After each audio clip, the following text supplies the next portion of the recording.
Fishful Thinker Television, brought to you by Sportsman's Warehouse, America's premier outfitter. HPZ Workstations, performance, innovation, and reliability with game-changing design and cutting-edge technologies. Coldwell Banker, every day until it's sold. St. Croix Rod, handcrafting fishing rods for over 60 years. Evinrude, spend more time on the water.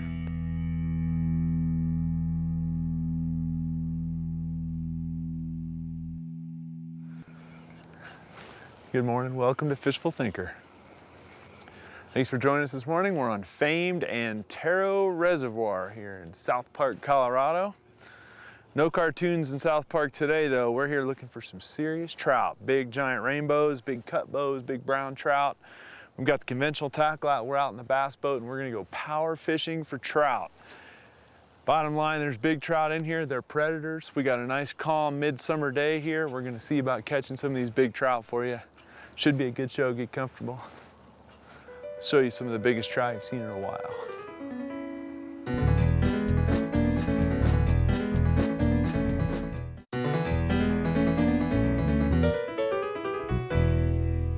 I got the jerkbait working. It's first thing in the morning. We just got started. We're out here to go show you guys some power fishing for trout, and it is absolutely glass calm here in Ontario. And we would like to welcome you to Fishful Thinker Television. And we have stuck right off the bat a nice big trout. And we're hoping to catch bigger than this one, but we're gonna take this one for a starter. Beautiful rainbow we got right here in the morning sun. I'll see if I can get a net on him real quick here, and we'll see about getting him up here in the boat, and we got him. All right, now that is a pretty trout right there. All right, so this is our first fish of the morning. Now this water's really warm, and it's worth noting that because this is a trout and this is real warm water, we're gonna try to keep this fish in the water as much as we can. We don't want to hurt them. We're gonna release them anyway. It's a beautiful rainbow in this warm water, and he wants out of here. So we're gonna go ahead and let him go because we think we can catch more of them, but it is first thing in the morning. And there he goes. Woo, that's the way to get us started. Now that's the way we want to get us started. I'm all discombobulated, wet. I don't think we've made 10 casts. We're on Antero Reservoir. I've never been here, never even seen this lake before. It's glass calm, it's the middle of summertime, using some shine to get fish to bite. We just used a little chrome jerkbait to get that fish to bite. We're gonna use a lot of power fishing tactics today to catch a bunch of different trout, hopefully. We're gonna do some jerkbaiting. We get some wind, we're gonna do some, maybe some lipless crankbaits. We're gonna work some jigs, we're gonna work some gulp. This is gonna be fun, you watch. So get comfortable, this is gonna be a good show. But one of the things I always preach here in Fishful Thinker is fresh knots. My leader took a beating on that one. And so rather than take any chances with it, I'm gonna go ahead and put a fresh knot on it. I've got a little tiny short fluorocarbon leader, just that long, and my little chrome jerkbait shining in the morning sun. And this water is real clear. Chrome, gold, something that's gonna give you that nice flash is a really good way to get these fish to bite. They're feeding on bugs all around us, but that doesn't mean they won't happily quit eating those bugs and come blast a big minnow mobile of some sort. Trout are predators. I don't think people give them enough credit for being a true predator. They eat bugs because they have to. They don't eat bugs because they want to. If they had a whole steady diet of minnows, they'd eat minnows instead. And we're working relatively large baits, and there's two reasons for that. One, we're looking for relatively large trout. We ain't messing around. I mean, there's small trout in here for sure, but we're fishing for the big ones. And one of the ways you do that sometimes is by using large baits, and big fish like big baits. Doesn't mean a big bait's the end all for catching big fish, but it does give you a chance a lot of times. I do believe that a 10-pound trout is more likely to cover some distance to get a full mouthful, or a 10-pound anything is gonna cover more distance to get a full mouthful than he will for just a little bite. So we're using relatively large baits. We're certainly using aggressive techniques today. We really feel like that's a good way to get trout that see a lot of pressure to bite. I think these see a lot of fly pressure in here, a little bit of trolling pressure, but I don't think they see a lot of real erratic, real crisp jerkbaits. I don't think they see a lot of lipless crankbaits. We may rip a spoon around a little bit today. but we're gonna mix it up a few different ways for sure. I'm working these on fast action St. Croix. I've got a whole stack of rods in the boat, a bunch of different spinning rods, and that's just so I can change baits in a hurry and have the appropriate rod for the size of the bait that I'm throwing. Most of them have braid on them. We've got a few of them with fluorocarbon on them as well. All of them are fast action rods, so I can impart a nice crisp action in whatever bait it is that we're throwing. I do believe a little wind chop, a little bit of breeze, just a light breeze on the water. I hesitate to say that too loud here in South Park, Colorado, which is famous for its wind. But I do believe a little breeze on the water here would probably help us get some bites. We've got a rattle trap. It's glass calm, high bright sun. I've got a pure gold chrome rattle trap. Boom! And I just got clobbered right there in the crystal clear water. This fish just came charging out of those weeds and ate that rattle trap. Oh man, how about that? Now that is power fishing for trout. Most guys are wanting to go slow. They're wanting to feed them, you know, something real slight, and we get the fastest, most obnoxious bait you have ever seen. Just about the fastest bait made. And then reel it as fast as I can reel it with a 7-to-1 bait caster. And then we land up with this. And that's a nice trout. All right, now we get this barbless hooks out. Lipless crankbait's got a bunch of trebles, so we'll get these barbless hooks out real quick and then we'll show him to you. Should be real quick with him. We want to be real quick with him. Okay, hold still, fish.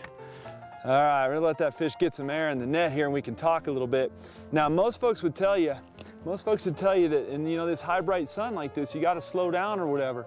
Well, what we're trying to do is get these fish to react. So we're just reeling that lipless crankbait as fast as possible. It's a pure chrome bait and got us another beautiful Antero rainbow. And these are tough conditions. It's the middle of summertime, the water's warm. These are not the easiest conditions to catch trout, but we're gonna go ahead and dip this net and let this one swim off pretty as you please. See you, buddy. That's good fun right there. Now that is power fishing for trout right there.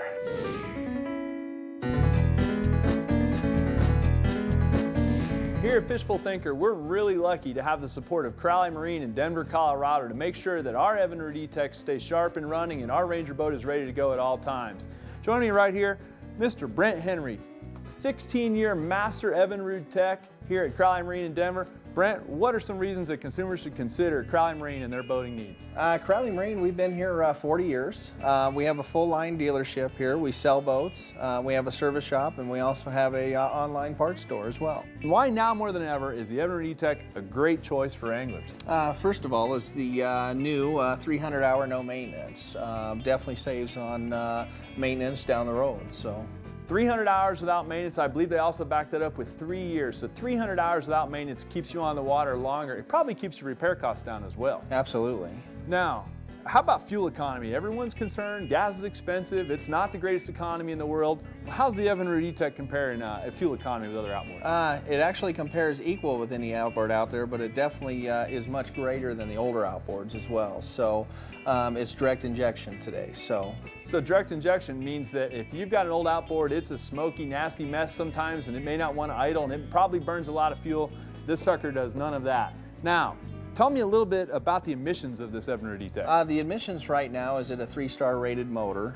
It's at its highest emissions at this point, but it is cleaner actually than that as far as your carbon monoxide levels.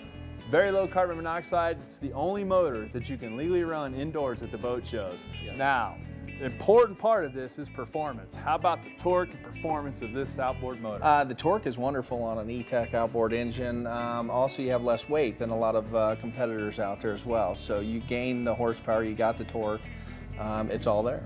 Now, if we want to be able to talk to our wives, we want to be able to sneak up on the fish, is this as loud as my old outboard? No. The new outboards today, the E-Tech today, is actually just as quiet as any 4-stroke on the market.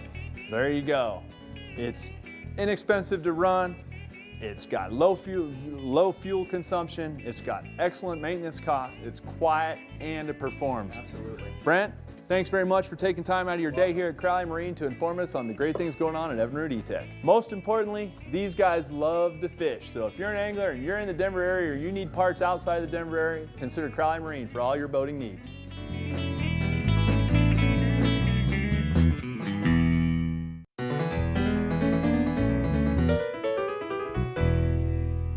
Now we're working this lipless crankbait on a 7-foot fast action casting rod with a bait casting reel, probably most commonly seen for bass fishing. I got 10-pound, 100% trilene fluorocarbon on it, and a little chrome rattle trap, 1/2 ounce full-size chrome rattle trap.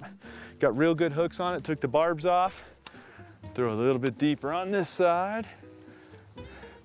Get it out, let it go down just a little bit, and then right to the reel, full speed.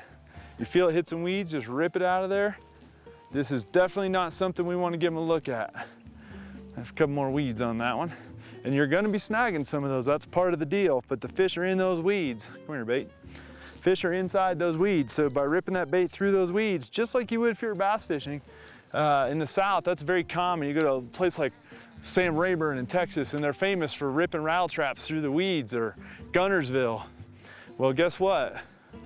Trout like it too.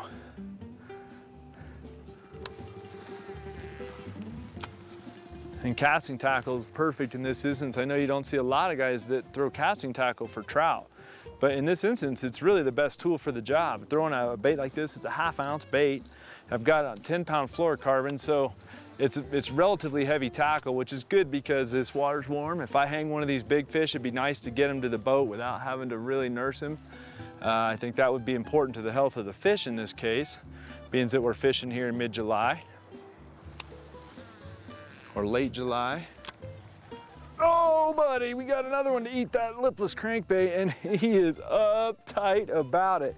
Now, it's like I said, it's a glass calm still. We got a little tiny ripple on the water here. Look at this rainbow right here. Okay, now this is a pretty one. Oh, okay. Stay calm here. So he's got that lipless crankbait on the fluorocarbon. Beautiful colors on this fish. Absolutely beautiful. I'm gonna go ahead and get him in the net here. I can get a hold of my net. Stay on there, buddy. There we go. Yeah, we'll try to keep that line tight. All right, he's already unhooked. Now that's what the barbless hooks will do for you. And we'll get this lipless crankbait out of there and get him back in the water quick. Now, and again, we let him get his air because it's water's warm, so we don't want to hold him out of the water at all if we can avoid it. That's why the lipless hook, or barbless hooks. Beautiful rainbow right there. And then, again, the lipless crankbait, real calm, high bright sun, clear water. Most people don't think about it, but it's a power fishing technique for trout. It's all about the speed and the reaction bite. And we've done it all over the West. We've done it in rivers, we've done it in lakes, we've done little tiny lipless crankbaits for brook trout, great big ones for big trout and everything else. So lipless crankbait got it done right there. We're gonna drop the net here and let this beautiful fish go. We never even had to touch him. We let him go, there he goes.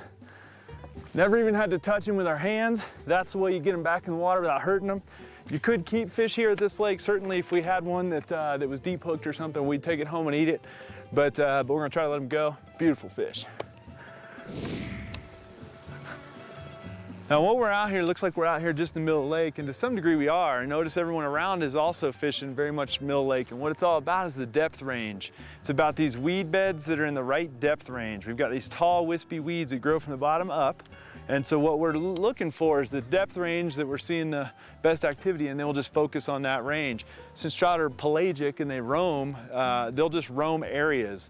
And so what we do is we find the area that's the right depth and has the right weeds on it, and that's what we'll focus on to help reduce it. Again, I've never been to this lake. I did call a good friend of mine, Nathan Zielinski at Tightline Outdoors, and he spends a lot of time on this lake and guides here, and he gave me a quick rundown on a few things to look for. But otherwise, never been here, don't really have any knowledge of the lake, just know it's got big trout and big weed beds, and that's what we're here to chase.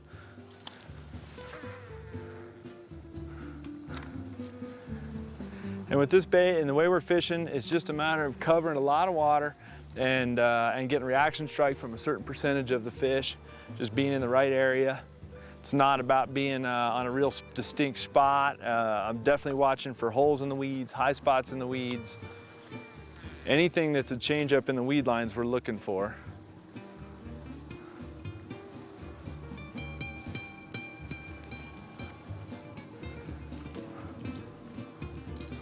Polarized sunglasses are real important in this case. By the time the water's so shallow, only 6 feet, 7 feet deep, by the time I see anything on the graph, we're already on top of it and there's no trout there anymore. So by using my polarized glasses to be able to look for these holes in the weeds, that's the key.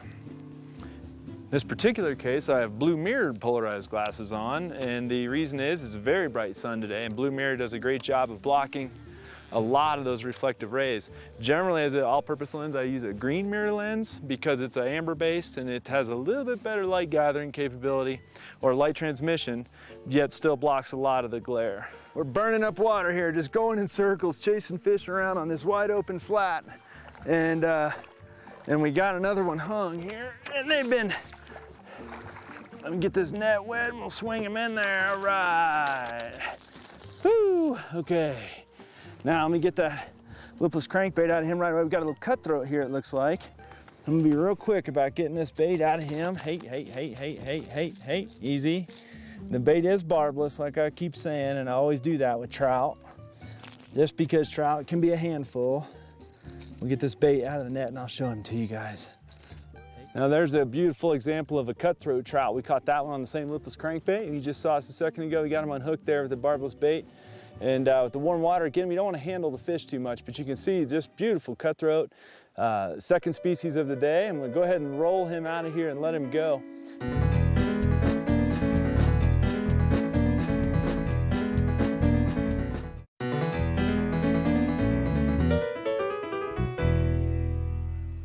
Sun's still staying high. We're moving a little deeper. We keep playing slightly different depth ranges. Still get most of our action in about 7 foot, 6 to 7 foot. If we had a real windy day, the lipless crankbait would really be ideal.